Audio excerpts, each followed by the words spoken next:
हमें हिंदुस्तान के सभी राष्ट्र के, भारत की हिंदुओं को बांग्लादेश के हिंदुओं का दर्द क्यों महसूस नहीं हो, जबकि बांग्लादेश वर्ष 1947 के विभाजन से पहले हमारे ही देश का हिस्सा था। बांग्लादेश भारत का हिस्सा था, हमारे ही संयुक्त बंगाल का हिस्सा था, हमारे बंगाल राज्यों का हिस्सा था। बांग्लादेश यानी हमारे ही जिगर का टुकड़ा। बांग्लादेश में जितने भी हिंदू मारे जा रहे हैं, सारे हिंदू हमारे ही देश के हैं, जो विभाजन के कारण पहले पूर्वी पाकिस्तान में चले गए और बाद में बांग्लादेश में चले गए। लेकिन इन पर हो रहे जुर्म पर भारत के अधिकांश लोग खामोश हैं और उन्हें कोई पीड़ा, कोई दर्द नहीं हो रहा है। हालांकि कुछ मुट्ठी भर के लोग जरूर इसके खिलाफ आवाज उठा रहे हैं। बांग्लादेश में हिंदुओं की हत्या, आसपास देशों में हो रहे हत्या को हम नजरअंदाज नहीं कर सकते। इसलिए सारे सनातनी एक होकर इस जातीयता नाम का कीड़ा निकाल कर फेंक दे और एक साथ खड़े हो जाएं। वह हमें मिटाने के लिए तैयार है। हमें आपको खुद को सामना करना है, इन परिस्थितियों का डटकर सामना करना है। डर कर, भाग कर हम कहाँ जाएंगे? एक बड़े संग्राम के लिए तैयार रहना है। डर से हार कर हम कहाँ जाएंगे मेरे भाइयों बहनों? हम हमारा ही घर में बांध कर जला दिए जाएंगे। इसलिए यह ईमान वाले आतंकवादी हमें मिटाने, हमारी बहन बेटियों के साथ बर्बरता पूर्वक रेप, बलात्कार, हिंसा कब तक सहेंगे? सभी सनातनियों, मेरे आर्यों, भाइयों बहनों, जाति का नाम का कीड़ा दिमाग से निकाल कर फेंक दो और संग्राम की तैयारी करो। हमें कोई सरकारें और नेता बचाने नहीं आएंगे, यह सभी भाग जाएंगे। अलग अलग देशों में देखा है आप सभी, सुना गाजा में बम गिरता है तो पार्लियामेंट के में बैठे देशद्रोही गद्दारों को कितनी तकलीफ होती है। पर बांग्लादेश जैसे में हमारे सनातनियों को नग्न करके देख कर मारा जाता है। क्या मुसलमान है कि सनातनी? मेरे भाई बहनों, हिंदुस्तानियों, जागो, अब बहुत नींद ले चुके, नहीं तो एक दिन नींद में ही मार दिए जाओगे। घर से ही चलाकर आपकी आबरू, इज्जत, धन दौलत, प्रॉपर्टी सब लूट कर ईमान वाले आतंकी उस पर हावी हो जाएंगे। जागो जागो, संकल्प करो, किसी का गुलाम होकर जीने से अच्छा है हम स्वाभिमान से मर जाए। हमें कोई मिटाने आए, इसके पहले हम भी सामने वालों के लिए मिटाने के लिए तैयार खड़े हैं। ईमान वाले आतंकी तो हमें मिटाने के लिए तैयार खड़े हैं। इसलिए हमें भी इनके भाईचारों के चक्करों में नहीं आना है, इनके मासूमों पर पानी फेरना है। ईमान वाले आतंकवादियों को भी मिटाकर मिटने की कसम खा लो। मेरे हिंदुस्तानियों, मेरे देशवासियों, इन मुगलों, ईमान वाले आतंकवादी हमें मिटाएं। इससे पहले हम आप मिटाकर मिटने की तैयारी कर लें। सभी सनातनियों, बुद्ध भी वही, महावीर भी वही, कृष्ण भी वही, गुरु गोविंद सिंह भी वही, सभी सनातन की ही मूल स्रोत है। हमें जाति नाम के कीड़ा में बांटा जा रहा है। इस जाति नाम के कीड़े से बाहर निकलकर आना होगा और राष्ट्र सर्वोपरि सनातन हमारा मूल, यह संकल्प लेकर हमें अड़िग निश्चय के साथ खड़ा होना होगा। गरीबी अमीरी या जीवन के पहलू हैं, पहले हमें इस राष्ट्र और सनातन के लिए स्वाभिमान से मरने की तैयारी कर ले। शस्त्र और शास्त्र यह सब हमारे प्रमुख हिस्से हैं। ये जो है, ये सब हमारे एक प्रमुख हिस्से हैं। शस्त्र और शास्त्र, हमारे जितने भगवान हुए सबके पास शस्त्र शास्त्र। आप लोगों ने देखा सुना होगा, जापान में भी जैन फकीर है जो बहुत भिक्षुक कहे जाते हैं। उनकी एक आंखों में ध्यान की यात्रा है कि एक हाथ में तलवार रूपी शस्त्र भी है। इसलिए सभी एक होकर जातीयता नाम के कीड़ा से निकलकर जागो और होश में आओ और राष्ट्र के लिए और सनातन के लिए तैयारी करो। बोलो भारत माता की जय। भारत में एक मिनी इजराइल भी है। अपने भारत में पल रहे अनेक मिनी पाकिस्तान के नाम तो बहुत सुने होंगे, लेकिन आपको शायद ही पता हो कि भारत में एक मिनी इजराइल भी है। आज आपको इस मिनी इजराइल के बारे में अवश्य जानना चाहिए और इससे सीख लेनी चाहिए। मेवात हरियाणा को मिनी पाकिस्तान कहा जाता है और इसकी तारीफ आप सबने सुनी ही होगी, लेकिन इसी मेवात क्षेत्र में एक गांव है जिसका नाम है उजीना। इसी उजीना को मिनी इजराइल भी कहा जाता है। दरअसल ये गांव चारों तरफ से ईमान वाले आतंकवादियों से घिरा हुआ है, ठीक वैसे ही जैसे कि इजराइल। यहाँ पर लगभग 15,000 की हिंदू आबादी है। यहाँ के लोग अच्छी तरह समझते हैं कि ईमान वाले भाईचारे का मतलब क्या है, इसीलिए इनके गांव में कोई ईमान वाले घर नहीं है और यहाँ पर सभी हिंदू हैं, 100% हिंदू। हिंदू मतलब सिर्फ हिंदू, इनके अंदर सिर्फ सनातनी है, सनातनी अंदर कोई, और बाकी इनके अंदर जातीयता का कीड़ा नहीं है। सन 1947 के बाद से लगभग ये लोग भाईचारे में कोई भरोसा नहीं रखते। इस गांव में सेकुलर सुरों को देखते ही मार दिया जाता है। कहते हैं कि सन 1992 के दंगों के समय ईमान वाले आतंकवादियों ने उजीना गांव के एक सनातनी ने हिंदू लड़के को उठा लिया था। उसके बाद वो लड़का कभी नहीं मिला, शायद उसे मार दिया गया। उसके बाद उजीना गांव के जवानों ने ऐसा तांडव मचाया कि अगले वर्ष के अंदर 1000 से भी अधिक ईमान वाले सुअरों को लापता हो गए और इनका भी कोई पता नहीं चला। उसके बाद ईमान वालों के दिल में उजीना का ऐसा खौफ बैठा कि आज के दिन अगर कोई ईमान वाले सुअरों पर गलती से भी टकरार जाए तो उसे देखकर फौरन अपना रास्ता बदल लेता है। मतलब उजीना की स्थिति भौगोलिक रूप से तो इजराइल जैसी है, उनकी युद्ध शैली भी हम एकदम इजराइल जैसी है। उजीना के मात्र 15,000 हिंदू संपूर्ण मेवात क्षेत्र के 20 लाख से भी अधिक ईमान वाले आतंकियों पर भारी पड़ते हैं।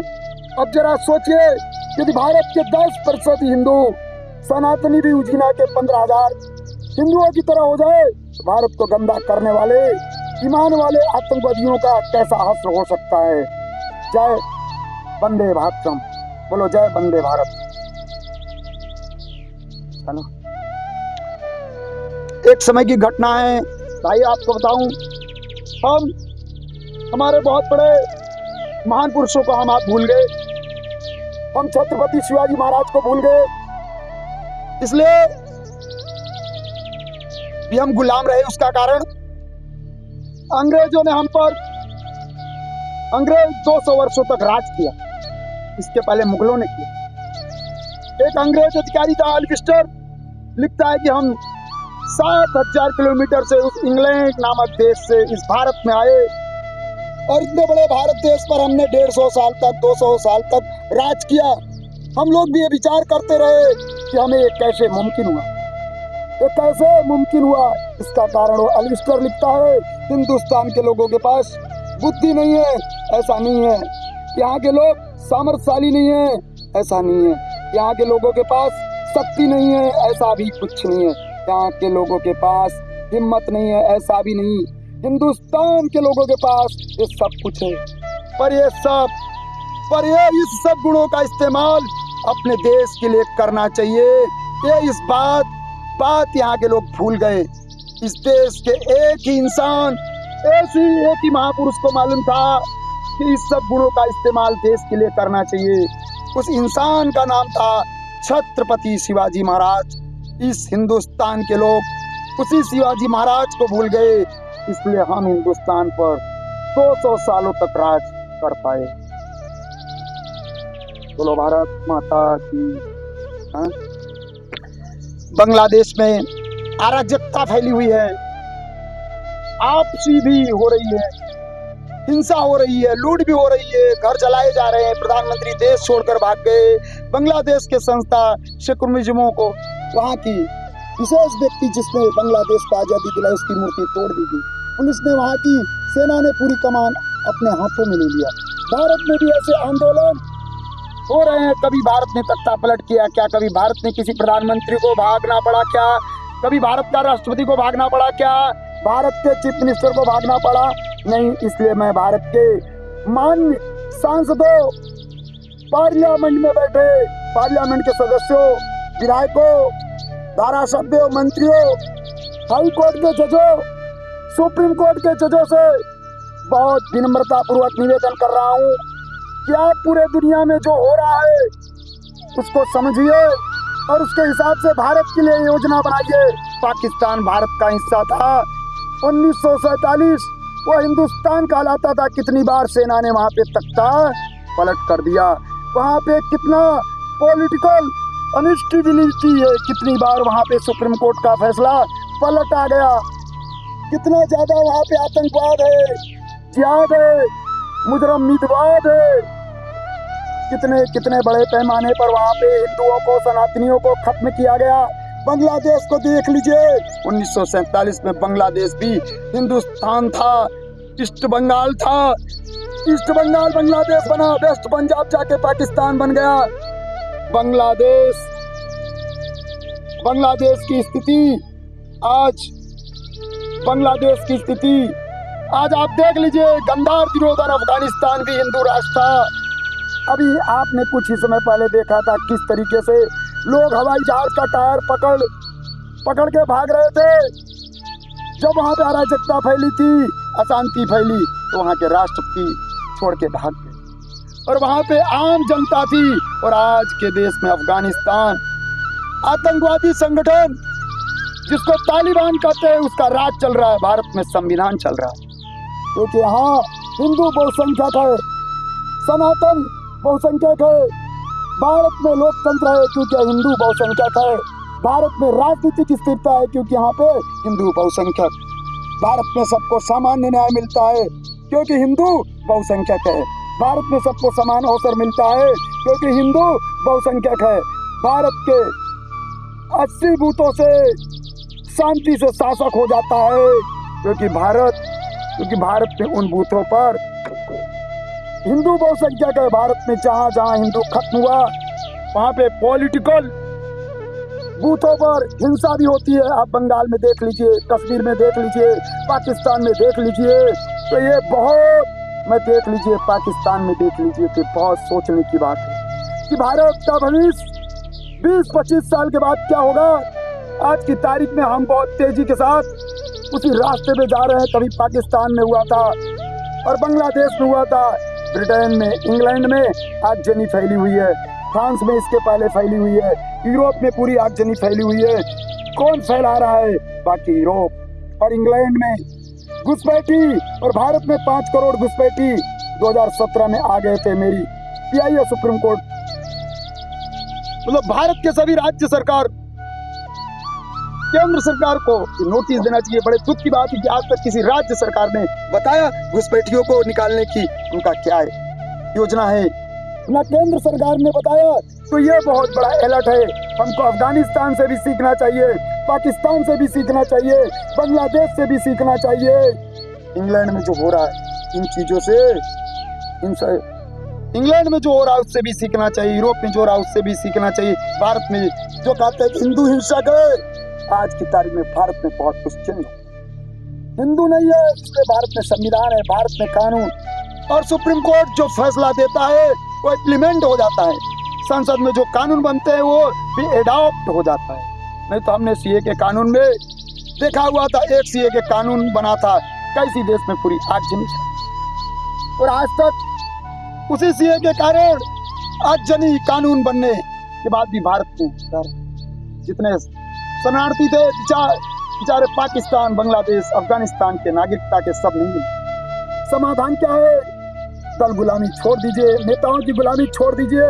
नहीं तो अफगानिस्तान के राष्ट्रपति भाग गए थे तब वो हिंसा बढ़ी और अत्याचार सहने के लिए वो जनता बची हुई है। इसीलिए मैं आपसे निवेदन कर रहे हैं कि पार्टियों की गुलामी छोड़िए, नेताओं की जय जयकार छोड़िए, दल गुलामी छोड़िए, कठोर कानून की मांग कीजिए। 9 राज्यों की, देश के अंदर 9 राज्यों की डेमोग्राफी बदल चुकी है। 800 जिलों में तो 200 जिलों की डेमोग्राफी बदल चुकी। 6000 तहसीलों में से 1500 तहसीलों की डेमोक्रेसी बदल चुकी। इसका मतलब ये हुआ कि 25% राज्यों की डेमोग्राफी, 25% जिलों की और 25% तहसीलों की समाधान क्या है? सबसे पहले घुसपैठियों के खिलाफ कठोर कानून बनाया जाए। घुसपैठी को राष्ट्र की सुरक्षा के लिए खतरा घोषित किया जाए। घुसपैठ को देशद्रोही घोषित किया जाए।